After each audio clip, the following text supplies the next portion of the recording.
అన్నా నువ్వు కూర్చోవే, నువ్వు గవర్నమెంట్ ఉన్నావు, విప్పు సభను సమన్వయం చేయాలి, నువ్వు సభను ఆపడం కాదు సమన్వయం చేయాలి, కూర్చో. అయితే అధ్యక్ష గౌరవనీయులు శ్రీధర్ బాబు గారు మంచి మాట చెప్పారు. I appreciate him.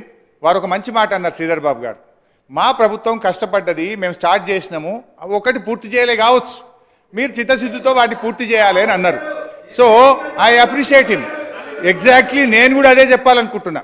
ఎందుకంటే అధ్యక్ష నేను ఒక చిన్న ఉదాహరణ చెప్పి ఆ విషయానికి వస్తా. కల్వకుర్తి ప్రాజెక్టు కాంగ్రెస్ ప్రభుత్వ హయాంలో 2728 కోట్లు ఖర్చు పెట్టి 30 ఏళ్ల తర్వాత ఇచ్చిన నీళ్లు 13,000 ఎకరాలు. అంత మాత్రాన ఇది గత ప్రభుత్వం స్టార్ట్ చేసింది పక్కకు పెట్టాలని మేము ఆలోచించలే. మేము చిత్తశుద్ధితో ప్రయత్నం చేసినాం. 3,07,000 ఎకరాలకు కల్వకుర్తి ఆయకట్టు మేము తీసుకుపోయాం.